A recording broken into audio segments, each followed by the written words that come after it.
Hoje trazemos aqui para o nosso quadro Hub Diálogos o delegado de polícia Daniel Malvaso, que é delegado há mais de 27 anos da PCDF. Ele é mestrando em gestão pública pela UNB e hoje a gente vai conversar um pouquinho sobre competência e atribuições da Polícia Civil e um pouquinho da Polícia Federal. Daniel, muito prazer, é uma honra estar aqui com você e vamos debater aí um pouquinho sobre competência e investigação policial. Obrigado, eu que agradeço. Para mim é um prazer muito grande. Eu quero agradecer aqui o convite, né? Eu que me sinto honrado de participar desse momento bacana que são os diálogos aqui do Hub Criminal. Muito obrigada. Vamos lá com a primeira pergunta. Delegado, a jurisprudência do STJ, especialmente, ela afirma que a atuação da Polícia Federal na fase investigativa não desloca automaticamente a competência para a Justiça Federal. Como você percebe na prática essa distinção entre essa atribuição policial e competência jurisdicional? A decisão da STJ está muito bem acertada com a doutrina que a gente conhece da persecução criminal, da persecução crimes, que a gente divide, né, em duas etapas, que é a da informácio delicti, que é a nossa, a fase da investigação, da informação, e a fase propriamente dita da ação penal, que é a persecução crimes in judicio, ou seja, aquela fase onde o MP ou a parte, né, legitimada ingressa com a ação penal e com o recebimento da denúncia ou queixa é instaurada a ação penal.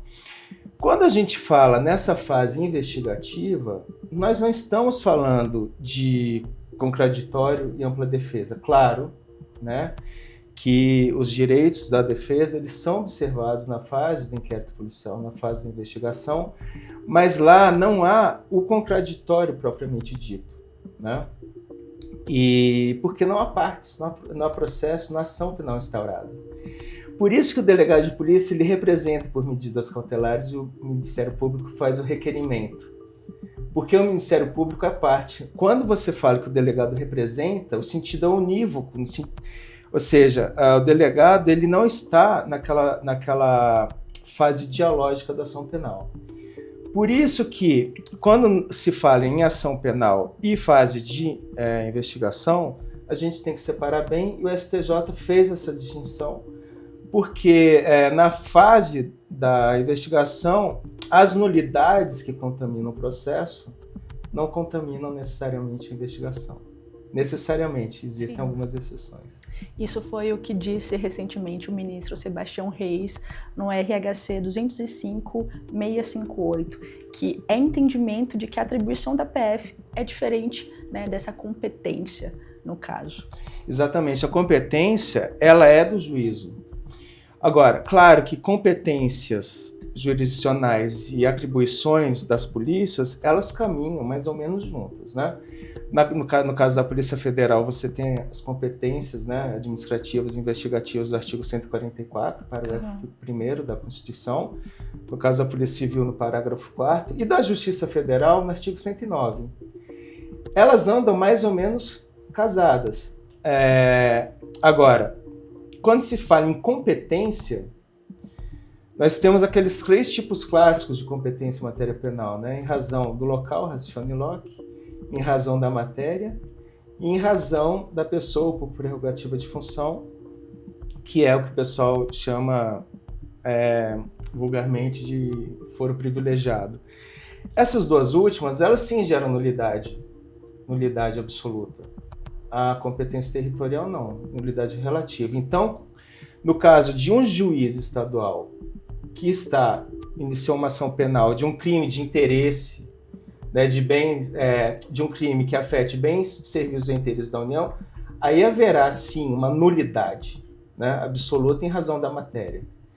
Mas isso não impede que, eventualmente, a Polícia Civil investigue ou se depare, no curso de uma investigação, com um delito que seja de competência da Justiça Federal. Entendi. E o inverso também. Então, pegando esse gancho aí entre a cooperação entre PF e Polícia Civil, eu queria te perguntar que muitas investigações começam na PF por essas razões administrativas, como você bem falou, como fiscalização de produtos controlados, enfim. E quando, no curso da apuração, surgem esses elementos de crimes estaduais, como ocorre na prática, essa é remessa para a Polícia Civil. Como é que faz esse procedimento de remessa para a Polícia Civil? Olha, vai depender muito do caso a caso, porque a competência da Justiça Federal, se houver crimes não federais conexos, ela é absorvida. Então, nem sempre vale a pena a Polícia Federal fazer essa distinção. Então, ela está investigando um delito de competência da Justiça Federal e se depara com um delito conexo, então a coisa pode seguir normalmente. Agora, quando são crimes que surgem eventualmente, né, no curso da investigação, que não tem nenhum tipo de conexão ou continência, aí a Polícia Federal encaminha para a Polícia Civil competente para apurar. E existem esses critérios de fundamentação que corroboram com essa passagem? Ah, sim. Em geral, na prática, né? Na prática, eu já recebi muitos ofícios da Polícia Federal, mas quando a notícia crimes foi iniciada, não no curso de inquérito, é mais comum no começo, em que eles até fazem um pequeno arrazoado, padrão, né, e fala das competências da Justiça Federal, nos termos do artigo 109 da Constituição, etc., a competência penal da Justiça Federal, e aí eles encaminham para a gente. No caso da Polícia Civil, a Corregedoria Geral, ela recebe todas essas informações, seja uma simples notícia-crime, ou enfim, ou cópias de procedimento, e ela redistribui entre a delegacia responsável pela apuração do caso. E não tem problema nenhum. E o inverso também acontece, né? Porque a competência investigativa da Polícia Civil, ela é residual, ou seja, se não for aqueles casos de competência da Polícia Federal e de competência jurisdicional da Justiça Federal, todo o resto é nosso. Uhum. Né? Ou seja, o que é muita coisa. Sim. Ou seja, é tudo, né? Tudo, assim, a quase totalidade dos delitos. Então, a gente às vezes está investigando e se depara, por exemplo, um caso prático, um estelionato que às vezes você está investigando estelionato, uma fraude bem grande, que atinja alguma coisa da Caixa Econômica Federal, que é uma empresa pública da União e por determinação constitucional. Os crimes praticados contra as empresas públicas da União são de competência da Justiça Federal. Aí a gente prossegue e na hora de fazer a remessa, a gente encaminha para a Polícia Federal para que prossiga com todo o material que a gente já produziu, que vai ajudar a instruir o inquérito deles, e a gente toca a nossa investigação normalmente, encaminha para a Justiça aqui do DF. Certo.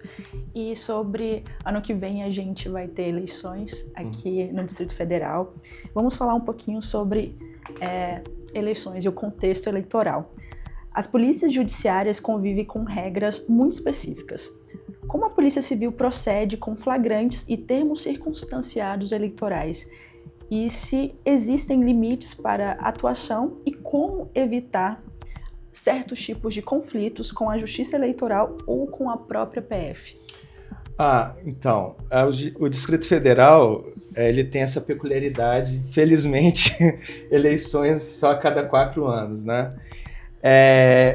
E a Justiça Eleitoral, assim como as polícias estaduais, a Justiça Eleitoral, ela é um ramo, digamos, da União, mas os membros que atuam são da Justiça Estadual. Por quê? Porque a Justiça Estadual é muito mais capilarizada, assim como a Polícia Civil né, nos estados, do que a Polícia Federal. Então, com base nesse princípio lógico até, de distribuição territorial, a Polícia Federal não consegue estar em todos os lugares. Imagina, em todos os rincões ter um delegado da Polícia Federal para que atue, né, contra um crime eleitoral, etc. Então, nesses casos, particularmente aqui no Distrito Federal, em geral é feito já é tradição, né? A gente faz um acordo de cooperação técnica com a Polícia Federal e com o Tribunal de Justiça do DF Territórios, em que, via de regra, e eu já atuei, né, né, na época em que eu atuei, foi o seguinte: casos de crimes eleitorais que sejam considerados infrações penais de menor potencial ofensivo, ou, portanto, sujeitos ao procedimento da Lei 9.099, ou seja, a lavratura de um termo circunstanciado, vai para a Polícia Civil.